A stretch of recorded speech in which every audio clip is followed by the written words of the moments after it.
often I feel like I'm in a, a bit like I'm in a not a dream, but more like a miracle. It just seems to everything's flowing, and it's it's a beautiful space. I hope you're all feeling that way, and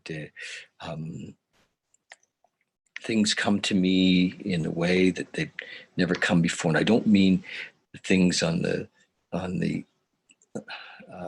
material level so much, although that seems to be unfolding with no struggle in any way. But I mean, awarenesses or just beautiful things. I've had a book um, in my shelf for years. I'm seriously, for years, written by Ernest Holmes. I don't know if any of you know who Ernest Holmes was, but Ernest Holmes, this book was published in the 50s and just amazing. It's called This Thing Called You by Ernest Holmes. And he was the author of The Science of Mind, and amazing piece of work. Just every page is beautifully pointing towards our connection with our inner self. And when we started this meditation group or whatever we call it, a year and a half ago, the idea was to encourage people to use meditation to access, well, to know ourselves better, because self-realization of becoming aware or conscious of ourself is an important step in awakening, whatever that means. But so meditation is a tool in that process, and so the idea in the beginning was that I would teach meditation, and I think that we're still doing that, and but it seems to be from a different place for me now than it was a year and a half ago, but that truly is one of the vehicles to knowing ourselves, to finding ourselves, although we're not lost, but finding our inner peace or our inner core is meditation. And so we are here. Hey, James, and we're here to do that. James, I'd love to see your face. Show us yourself. And Trevor too, come on back, because you're actually, hey, there he is. We can actually see you on Facebook Live, and so that's great. Thanks for dropping in. I introduced you earlier as late James, and I'm here. it's awesome. So we seem to have a men's group on the Zoom call, but the Zoom is there's quite a few people watching us on Facebook and in the group or in the page, and also on my personal. So meditation. Why would we meditate?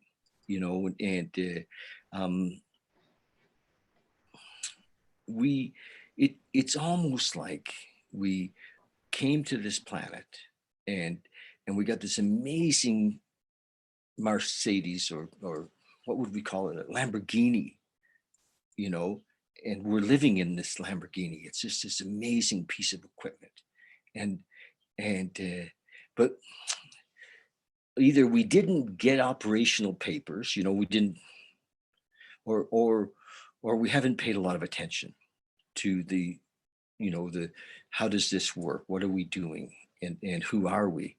And so it's like we landed here with in some way trying to discover, who are we?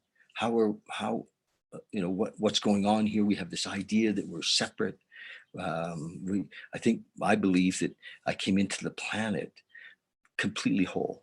We were like this spiritual being, and I believe that we all agree that when we see a little baby, a friend of mine had a child just the other day, and she showed his picture a few times on Facebook, and you can just see this, this, this little being that has no conditioning and no fear and it's just there, and it's just being. It's 100% being.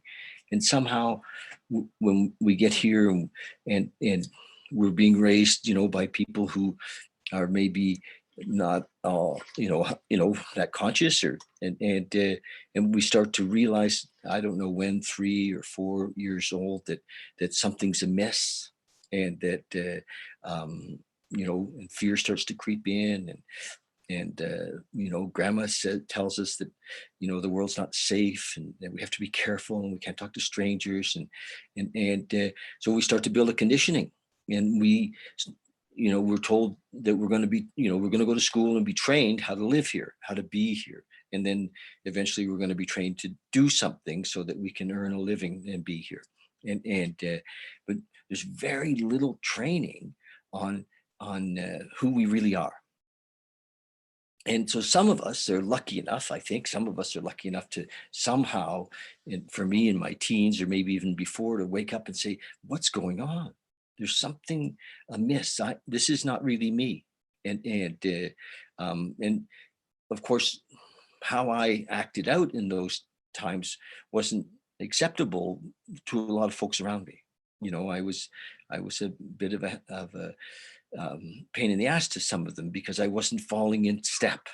And I never fell in step. I never really found my way to be like kind of they wanted me to be. And I didn't go to school, and I hitchhiked around the country, and discovered all the people that I love to hang out with were the kind of the unusual folks.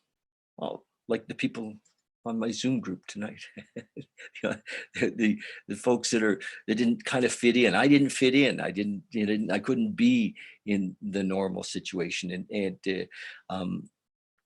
So I actually, my story is that I kind of found that thing I was looking for in my early days in drugs and alcohol. It was like, yes, finally, something where I didn't feel so uncomfortable. I didn't feel like a fish out of water, but that wasn't it either. That was a false road. That was a road I went down, but it didn't have, it had a lot of promise, but not a lot of delivery.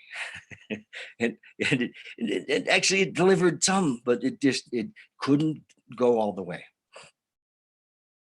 And I had some amazing experiences, but I was really fortunate in my early 20s. I woke up and said, oh, this isn't going to work, because I got called on to be a dad, and I called on to be, so I thought, okay, I got to, I have to play the game. I have to, but all the time while I was kind of playing the game of being a dad and being a husband, and I was always searching, what's going on here, what's missing, the search went on for years. I mean, I became kind of a workshop junkie, and I I thought if I learned enough stuff, I could at least be here in a practical sense, and because it wasn't easy for me to be here in a practical sense. I didn't feel like I fit in, and I was always trying to kind of impress people or let them know that I was okay in some way. So it was really kind of a mixed up bag, but I really went after this spirituality thing, thinking that if I somehow became more spiritual, I would be able to be more successful on this plane. So if I got this connection, I'd be able to work better here. I'd be more successful financially. I'd be more successful as a dad. I'd be more, so I was kind of going at it. And I learned later from an angle where I wanted to control it. I wanted to, with my ego, I didn't want to surrender really. And although the word surrender had, came up really, really early in my journey, my spiritual journey, because as many of you know, I was really active. I've been really active. I'm still really active in the 12-step world. And that was the deal. It was like, okay, the first step was that I was powerless. and then my life was unmanageable. But it just took a long time for me to really get the depth of that, so that I could really surrender to this moment, to this oneness, to the infinite intelligence. And so many of you will not have to go through the mud and the blood and the broken bottles that I think that I had to go through to get, to this place.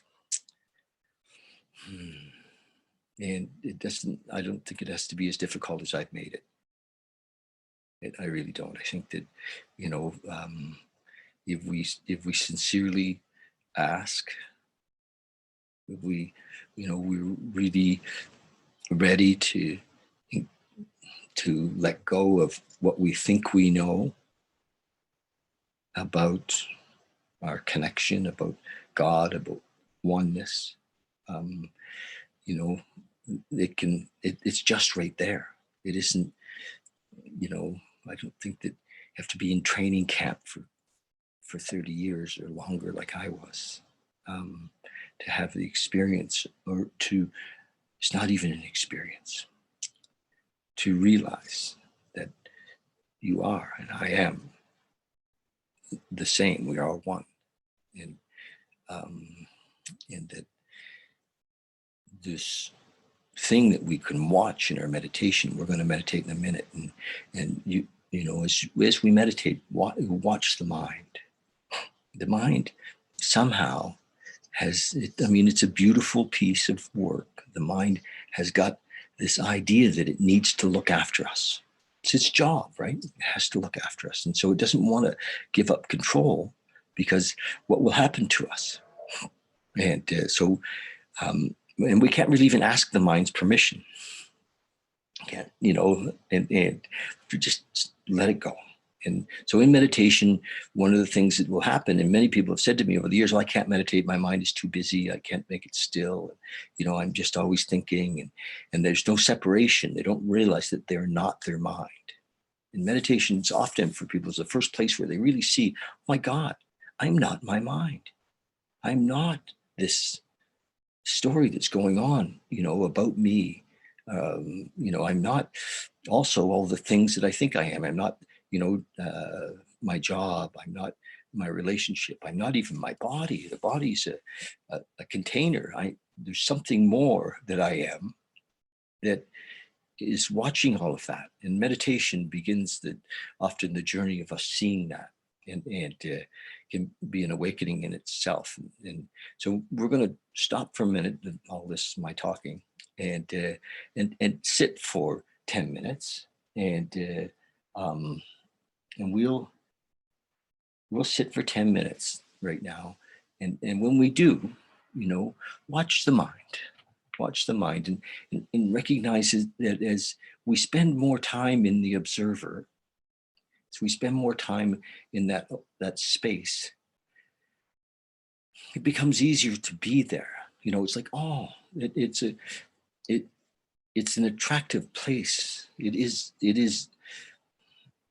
the doorway to the openness, to the emptiness, to the isness, to the quietness, to the stillness, to who we really are.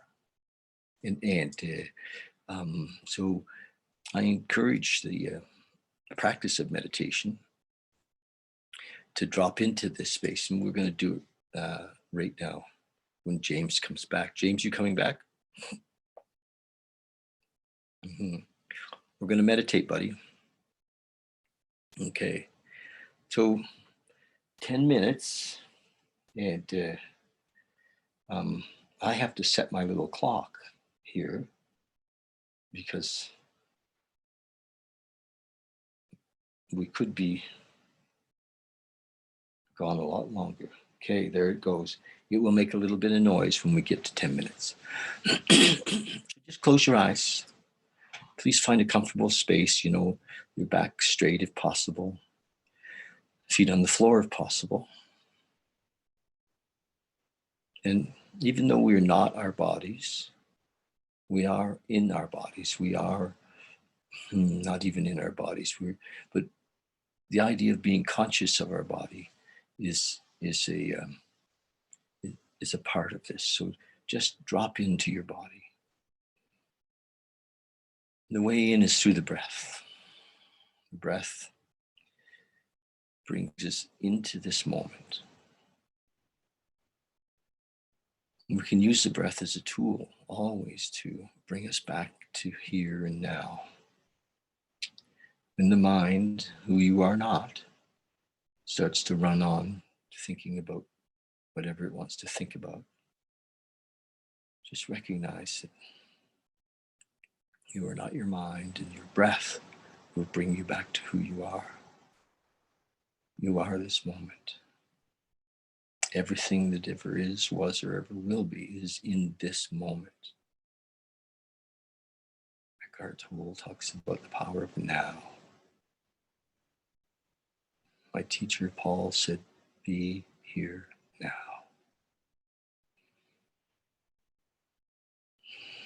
So breathe.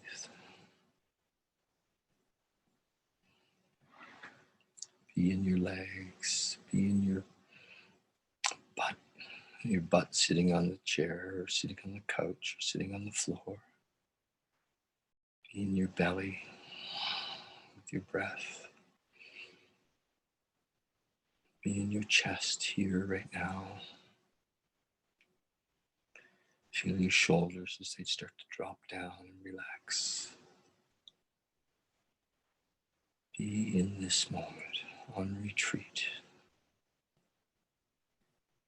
in surrender.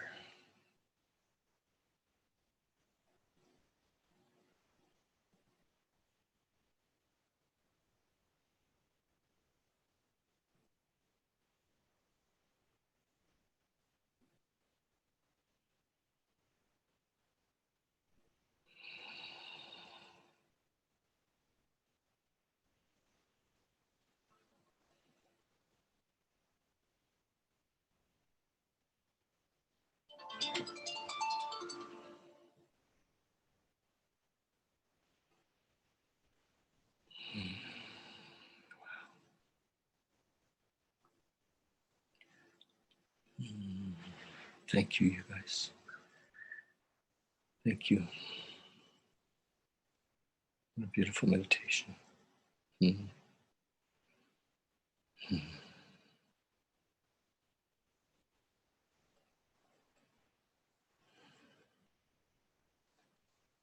I hope you enjoyed that. So, any questions? Any thoughts?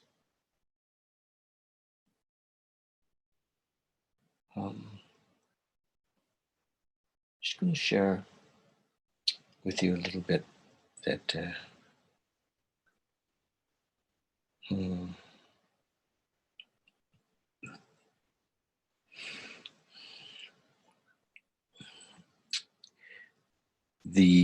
in what I see is that for me over my life, often struggle or calamity or things just going what I perceived as badly. Not that I knew what was good or bad, but often were the doorways for a new revelation or for a new awakening or a new level, if you will, of consciousness. And I think that most of us, if we're part of an evolving tribe, all of humankind is a part of an evolving tribe. What's happening right now may be literally another wake-up call. Not that we've done anything wrong or that there's anything bad or good, just the possibility that we are going to shift. That they're and I'm just making this up. just imagine that this shift is happening, and we're in the middle of it, and for me, as in the micro, in the just in my own experience, shift happened not when I was focused on what I perceived as the dilemma or the problem, but when I really got to a place of surrender about whatever it was, and started to focus on the solution. And the solution for me has always been an inner solution. Um, Not to say that I didn't, I haven't been available to be busy in the practical. If the house is burning, my immediate solution would be to get out. But and that's more on the practical. But to make peace with the fact that something's happening, or it seems to be something wrong, if you will, or bad, or I've had to look inside, and I've realized over my life that my assumption, or even my strong, imagining that I knew, was almost always not what I thought, and so things that I thought were terrible in my life, within weeks, months, or years, wow, I'm so glad that happened. I couldn't have possibly, be who I am today without it. And so, but the solution for me is always inside. My focus has got to be towards my connection with not even my connection, because it's so hard to talk about, because there is in what's happened there. When I bring me into the possibility of the connection, then it's not, it isn't exactly what's happening. So, but the awareness of what is in the moment as a wholeness is possible. And Adrian, maybe you can speak of it a little differently. Do you want to add something to this? You do share so well on in this realm. And do you want to lead me a little bit as to what to dive into specifically? Well, my hope always on Monday nights is to point towards through meditation, through whatever practice that we use, the possibility of connecting with the one, with the isness, with the and that often whatever we think is happening outside of us is a distraction, really. And it may look like, the sky is falling, and I mean, there have been many stories through time of how we've been distracted, and life will do that. Ego will do that. Ego is really devious in a way sometimes, to keep us from the connection with who we really are. And so I think keep shifting towards oneself, because you were mentioning how it's hard to find the words, and I think connection is a bit tricky, even to use the word connection, and you kind of alluded to it, because it's actually connection implies something between two things, no? Yes, that's and I corrected myself, because it's almost impossible to speak of, and so you were saying connection, and yes. then well, it's not so easy to express, because Yes. it's actually ultimately not it's even more intimate than a connection. It's actually no different than what one is. And so it has more to do with it bringing the gaze towards oneself again, rather than, as you said, with ego ego tends to look outside. Mind tends to look outside and seek outside, have attention outside, or even on the mind. All those things that earlier you said we're not. We're not the body, we're not the mind, we're not the emotions. And yet attention goes to them all the time. So then we sit in meditation, and then we say, okay, now we bring attention back to here, to the stillness, this from where actually mind then is seen, from where then the body is noticed. So the mind, the body, the emotions in some way appear inside of us.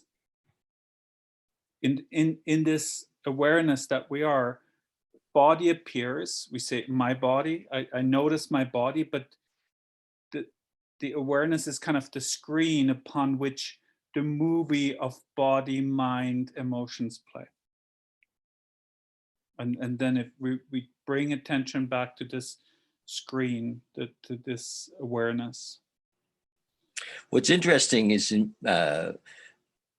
whether we discover it or not doesn't really matter in a way, except that my experience, that what seems to be happening is much calmer, and there's a sense of peace and a sense of, oh, things are working out exactly as they should, and Or not.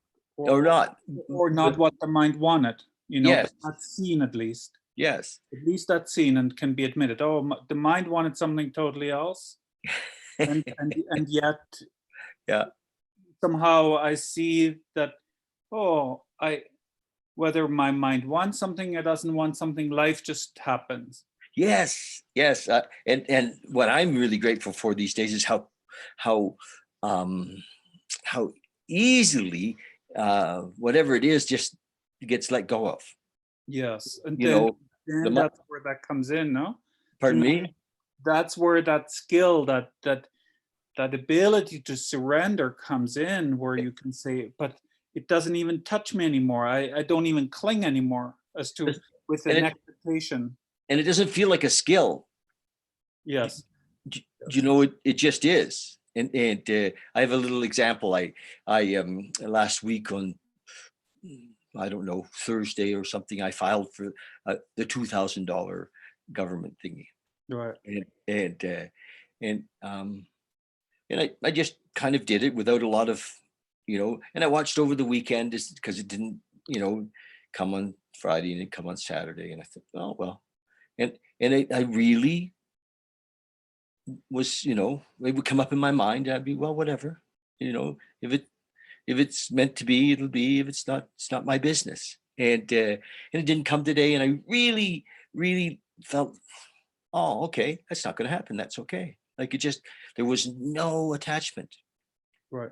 And it doesn't, money actually doesn't seem to be mine anymore. There is no mine around it. You know what I mean? There's it's been a while happening that there's no mine around most everything in my home. Mm-hmm. There's a few little things that still have a bit of a call, but not much. I don't know how we, I guess, so truly become a custodian in a way of whatever, Right. Yeah. And it's a beautiful state. And I can't imagine, but I suspect there's more. And I think what you are a good example of, and you refer to the 12th step, which is that learning of to surrender, recognizing first one has to come to the idea to surrender. I have a friend, and he said, there's no aspect of me that wants to surrender anything. Actually, I want to be in control of everything. I want to have full control. Good luck. Yeah. And I've done my whole life. I've tried extremely hard to control absolutely everything. And then it all came crashing down for him recently. Yes. And he said, I don't even know what that means to surrender. I've never done this, yet now I see I can't control this. This is beyond my control. and Yes. and so it's like a forced surrender at first, and then it becomes a willing surrender. Not only, Trevor and I were talking earlier today, not only is it beyond our control, but everything that is grace. So, I mean, it's beyond our control. We can't hold on to anything, or, but the other side of it is that everything that happens is a gift. You know, I think at some stage you realize that, but I think the moment when everything crashes down, at best you can sense that. Maybe you can sense it, but it doesn't necessarily feel that way. So so I think, the beauty of the 12 steps is that it's perfectly laid out to experience an awakening, a spiritual experience, a oneness with God. and right. and it, and everybody who actually does them then gets deputized to help others. So the whole thing is set up so that once we've experienced this awakening, and I know that that's not really the word, but once we've experienced this peace, this bliss, this loss of fear. I sometimes look around, because the fear, if it does show its little head once in a while, it's like it used to run my life. And now you know it's been totally kicked off the island.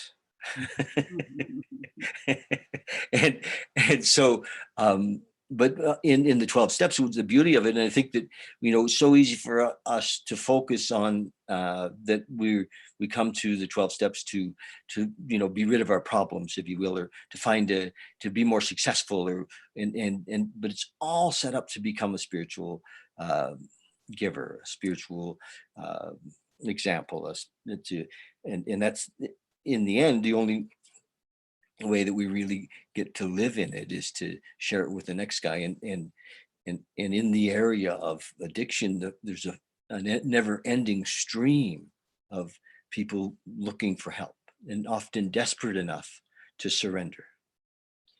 Often desperate enough to surrender. Right. I think it was Jesus who said that only drowning men can see.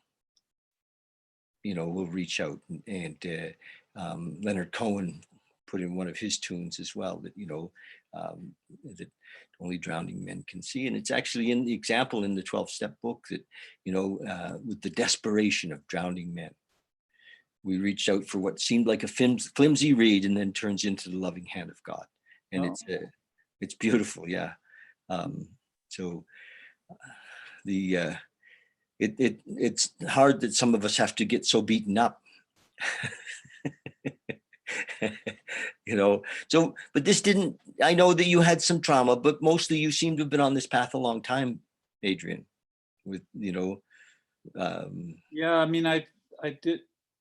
I talked to a friend today, and we talked a little bit because he has known me for a long time. He's also part of festivals, and for me, I never imagined to be on any spiritual path. I know, eh? That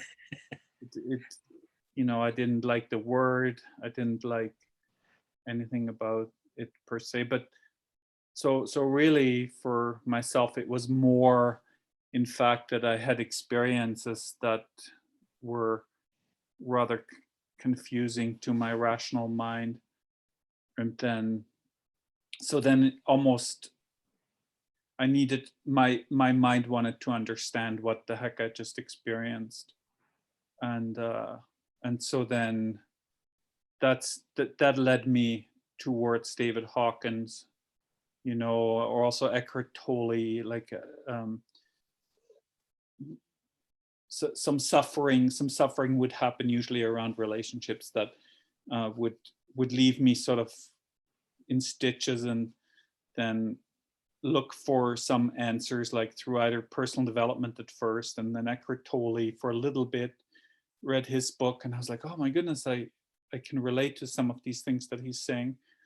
And then David Hawkins, as as you and I share in our being a big contributor to our understanding and so on. And then, of course, later, then other things happened. Like, yeah, that brought me to today, kind of thing. Well, we start to become self-actualizing. Once the ship is out of the port, there may be stormy seas, but as long as we don't capsize, we're heading towards some, we're already moving, right? And I I want to encourage people too that I believe, my experience is that there's stuff happening sometimes inside of us that we can't even discern. That things are falling away, and it's sometimes not really discernible, or that we can't really talk about it because we're not sure, we don't know. But I believe that once we're moving in this area, once our direction is here, there's an earnest desire to connect. Again, there's a word that doesn't really mean it, but that I think that it's happening, and it may look like struggle. We may lose our relationships and lose our businesses and lose our homes, and so we have to be careful what we ask for. I think, Robert Spira, who I really, really appreciate for his wisdom and his way of teaching. He's definitely a teacher and a pointer. He says all beings are looking for happiness. In all of that we're looking for, the reason we're going that way is because in it we seek happiness. And it's easily provable because we can say, would I choose this if it didn't make me happy? Let's say, for example, if you were wanting a relationship, would you want that relationship if you knew it was going to make you deeply unhappy? Suddenly you're not interested.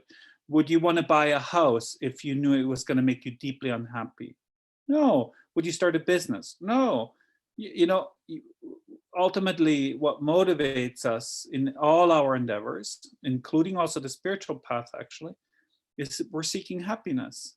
We're seeking fulfillment, some deep contentment, some deep inner peace, and I think that is sort of the universal motivation of the human being, and you call it connection, so which implies a sense of disconnection, which is often talked about, particularly when we're not feeling peaceful, or when we're not feeling happy. Or maybe the disconnection expresses itself as a discontent, or as a longing, or as a restless, irritable, and discontent. Huh? In the 12 steps, we call it restless, irritable, and discontent.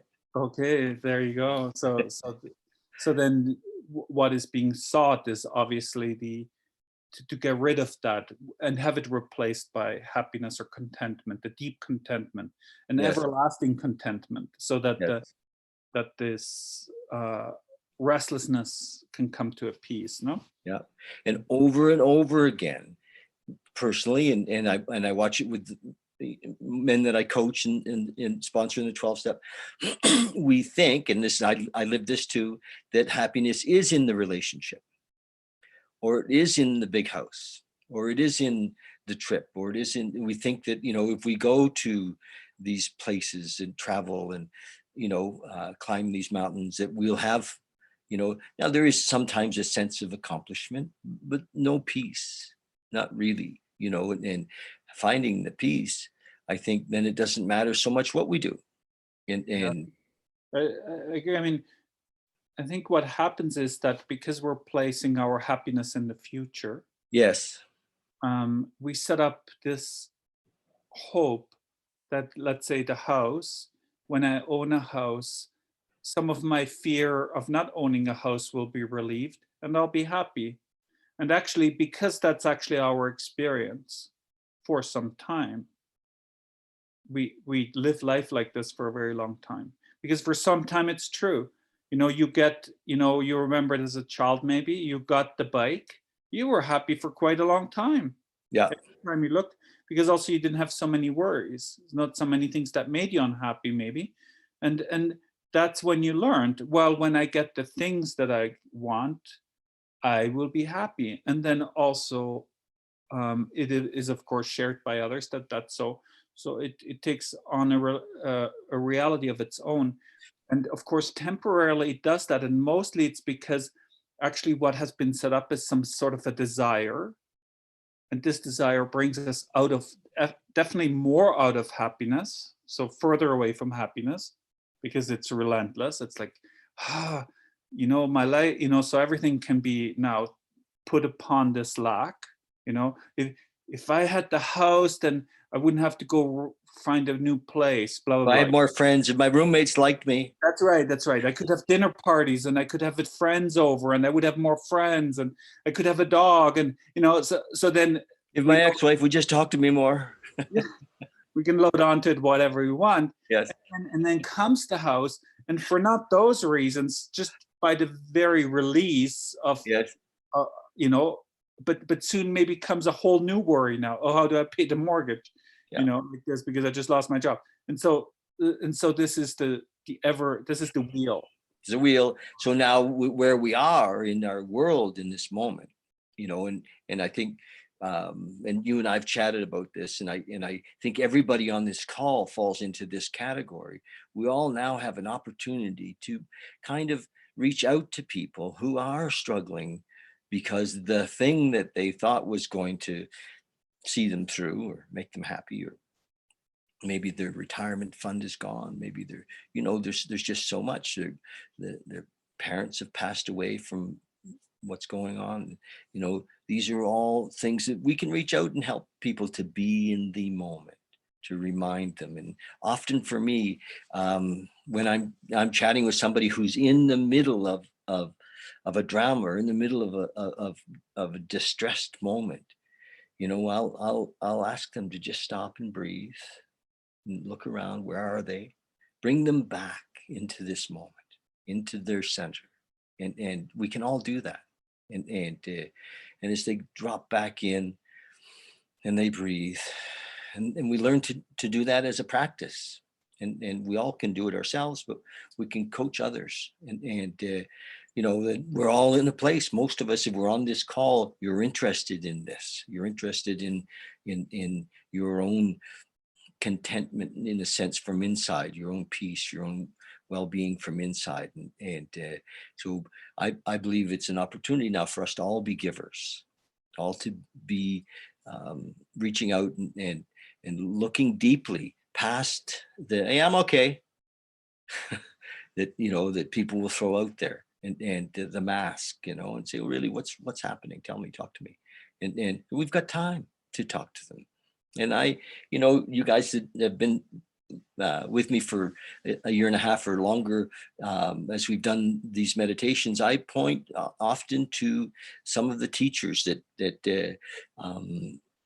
Adrian just talked about. Of course, Eckhart's doing a lot right now. He's very accessible, and YouTube is full of current stuff, and even Russell Brand these days. Russell is coming to the front to say, hey, here's where the answer is. And for Russell, it's in his awakening through his 12 steps and more. And one of the fellows that I share a lot with my friends is Muji.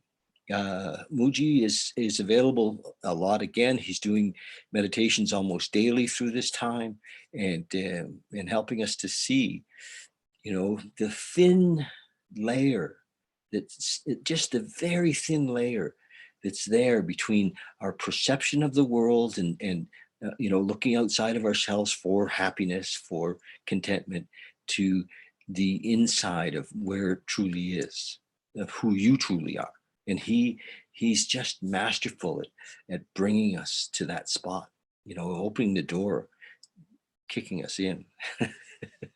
And we let go of all of these things we're not, all of these things that we're not. They're things that we do, things that we have, but that's not who we are. And also, I love Ram Dass. Over the years, you can listen to his stuff for hours, and Alan Watts, and of course, Dr. David Hawkins that Adrian just spoke about. Because so these are, we can be there for each other and hold each other and love each other and well, actually we can't actually hold each other these days, but you know what I mean. Hold each other in love and lift each other up in love, and we can point to help people to find a place where some of the teachers that are here on the planet right now have left us, the breadcrumbs, if you will, to nirvana. And really, this is what Adrian's talking about. And what I'm talking about is the nirvana that has always been spoken of. It's not a place, it is a being. And it's everybody has access. Everybody has access. There isn't anybody that's denied. So only our mind, our thinking tells us that it's not, or that we don't deserve it, or that we're not worthy, or that we're not smart enough, or that we're too old, or that we're too young, and none of that it's all not true, period, full stop, not true. And no matter what you've done or haven't done, you're worthy of this, because you are this. And so the mind can be tricky, and just recognize it as we sit in meditation and drop past it. It's beautiful.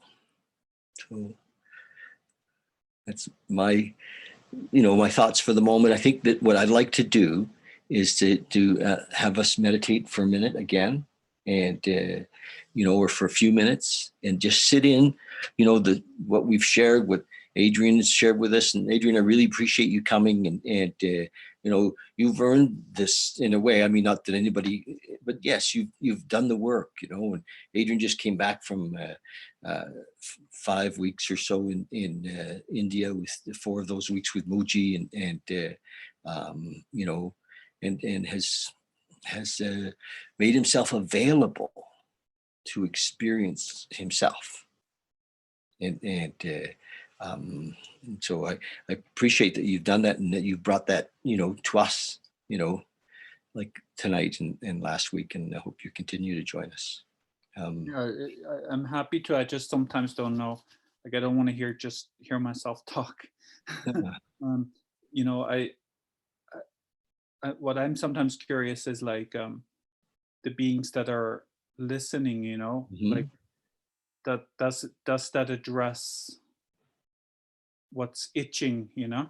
Well, And and I hear, of course, I would hope that everyone would just, feel to speak up, if something came up that's itching, yeah, or wants to bring something to the table, because I think a dialogue can be very helpful, and that's why I like dialoguing with you a little bit, because it, it that sort of ping pong can be quite yeah, nice in a way. It's kind yeah. of an exploration more, no?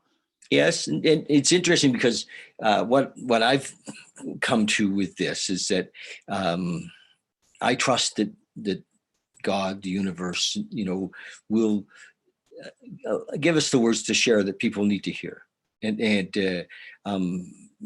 For me, it's very sometimes dangerous. I risk being a therapist. Sometimes I risk, I don't really, it's not my intention to be a therapist. I think that then I'm mucking around in the problem, but I do, for those of you that are watching tonight, I encourage you next week to come on the Zoom call with us. It's okay. And then there can be a little, exchange if you'd like. And also encourage you to, on the Facebook page and YouTube, join us on YouTube and subscribe there. But make comments, and then we can have a little ongoing dialogue. Adrian can, if you have a question for Adrian or a thought, we can exchange, and through the week we can add to it, and or bring something more to the to this group next week, next Monday night. And James, you're here with us. Anything that you'd like to share, or anything that comes up for you in this moment? No, I think that you guys hit everything I needed to hit tonight. I'm not searching for really anything. I'm just being and here in the moment. I think it was a great talk. It inspired and kept me yeah, where I needed to be. Thank you. I hear you've been listening to the Tao Te Ching. Tao Te Ching. I've been trying, yes. Good for you. Living in it, yes. Nice. Yeah. Good for you. Trevor, any thoughts?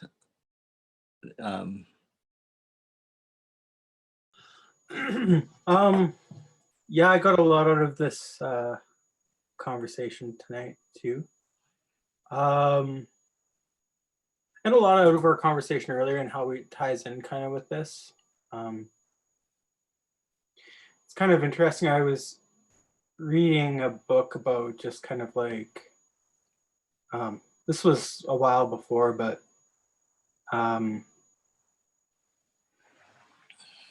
about like feedback loops and like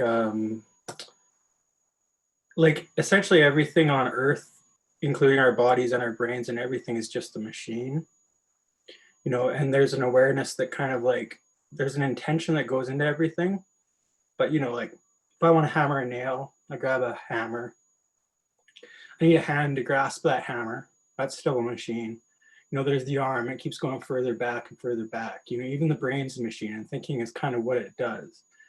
And you know, bringing my awareness back to kind of viewing everything as being machines in which my intentions can kind of work, but then being able to draw myself back far enough that I can recognize that these are all just kind of machines for my own use. You know, my body and my hand. You know, essentially, when I have the hammer is part of my physical being. You know, if I lose a hand, and I get a mechanical one, it's essentially the same thing, right? My mind is everything in this physical realm, including my brain, because my brain's in the physical realm, and thinking is what it does. It's not me. It's not who I am in essence.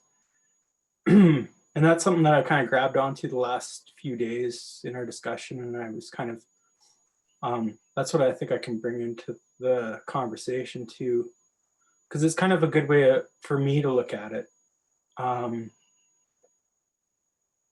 also, like, you know, yeah, even emotions. I mean, they're kind of just indicators that my body, like indicators of a car, right? I don't have to, I identify too much with my emotions at times, left to my own devices. I think, oh, well, this sadness is who I am, or these dark thoughts are who I am, or you know, but it's not. And so much stuff in life is just based upon what we're blessed with. You know, it's like I'm blessed with two hands, but I'm also blessed with I didn't have any control over the body I was born into. I could have just as easily been born into a body in Syria, where my life would look completely different. You know, all these things that I could be grateful for, I have no control over either. Really, I have no control over anything. And in terms of how it relates to coronavirus, it's kind of the same thing. It's as much God as anything else is, and you know, it's all how I approach these things. And yeah, it's awesome to be able to recognize that, like, things in the world, whether I can pick them up like a pen, I'm as much the pen right now as my hand is, as my arm is, and ultimately as my brain is, you know. And these are things that I come up with as my identity. So yeah, it's very, very trippy shit, so to speak. Oh, excuse my language, trippy stuff. But it's cool. I am getting a lot out of it. So I wish I could always just naturally be on that plane, but I know that just comes through like consciously seeking these things. Because if it was unconscious, I'd be levitating right now, or levitating the house or something. So, okay, thanks. Thank you. Yeah. Beautiful. Oh, there you go. Adrian, was that what you're looking for? Yes, I'm glad you guys shared Yeah. and so on. So like I find it really brings more of a, a sense of, it'd be nice to have the rest of the beings who are on Facebook. I don't know how many there are, I can't tell, but it's really nice to see your faces and hear what your voices, and sort of have this check-in, with everyone. I like that. Because I really like what you're saying, Trevor, because it's like it's such a neat way to push away those things which you're not, that you see, well, but that's, that can't be ultimately who I am, because I see them, and I see that a mechanical hand would be the same as an organic hand. Ultimately, it's just a tool like this. And so then it opens up this understanding as to, well, if we're going to talk about self-inquiry, it's like, well, if I'm not all those things, then what am I? Like what is left? What can I not shove away and say that's a tool? And that's where it gets really into that sort of magic spot where it's like the words start to fail, and certain teachers really are amazing for that type of pointing. Rupert Spira being one of them. He very much follows that path, Trevor. We've got his book here, Trev. We'll get it out and have a look at it. Just as a side note, Trevor and I got into the discussion. We started drilling down into grace, because when you drill in, it's like there's nothing. It's all grace, and it's a bit like, for the mind, of course, it can only go so far on that ride, and then it wants off. What do you mean it's all grace? Well, it's all, everything is gift. Everything, there's nothing here or it's all God. It's all grace. So that was just in the car going down Elbow Drive this afternoon. We were having this chat. It's beautiful. So it's really amazing, because it's how often do we not have that conversation, but we have one in which we're pointing out how hexed everything seems to be, how more the complaining aspect of mind that focuses on the lack, and then to come to such an appreciation of actually realizing, like, oh my goodness, all I have to do is look. yes, truth, yeah. And it's funny, we were in the car driving. I'm not sure who was driving, even though my body was behind the wheel. You know what I mean? I don't have any memory of actually driving. Right. We were in this beautiful space of light. So I want to thank everybody for popping in tonight, and you four for coming on the Zoom call. I encourage more of our group to drop in and be with us on Zoom, as well as on the Facebook page, and that I also want to say that I'm open anytime for a phone call, or just if something's going on. And sometimes we get caught in the madness of our mind, and you just want to talk it, or to get talked down a little bit, or just to express or share, and whatever's happening is perfect. So we'll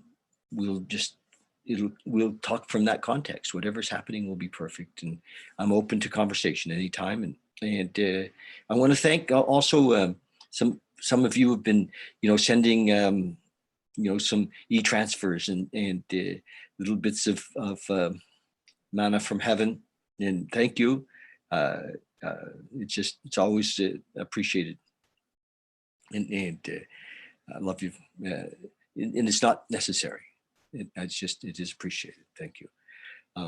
That's it. Go on our Trevor's working really hard to help us build our YouTube page. So if you go there and subscribe, we'd love that. And just help us build that. And if you watch a little bit of some of the videos that we've been doing, I think we've done a dozen interviews in the last couple of weeks, some really amazing people that, you know, and great conversations about, you know, love and awakening and helping just, you know, just to see the beauty in each moment. So they've been really good. I've been very blessed with the people that have showed up for the interviews. So thanks so much. Again, Adrian, thanks for coming and sharing with us tonight. Love you guys. Love all of you who are out there watching on Facebook and YouTube, and stay in touch, and you know, stay home, stay safe, and I, you know, everything is exactly as it's supposed to be. Okay, love you lots. Let's, instead of just saying goodbye, we're going to meditate for about 5 minutes. We'll just kind of meditate our way out of this, and so I'll start us, and you can all finish when you like, and because eventually we'll just disappear. So just close your eyes again, and you know, be in the body. You know, being here, being dropping in our breath. Breath is so magical, so magical. This container that we live in, this vehicle that we're traveling through, you know, life, this little life that we have that's part of the immensity of all things. And this container is so beautiful. We're so blessed. And breath brings us into it and into this moment. To be conscious. Muji says, thank you, thank you, thank you, thank you, thank you. No particular thing, just thank you, thank you. That can be a mantra all on its own. Thank you, thank you. Drop down deep inside with the breath. Feel our consciousness expanding. We'll expand into our whole body. Expand into our head, and inside of us is this huge space. Huge, immense, borderless, has no beginning and has no end. We can expand into that, conscious of that.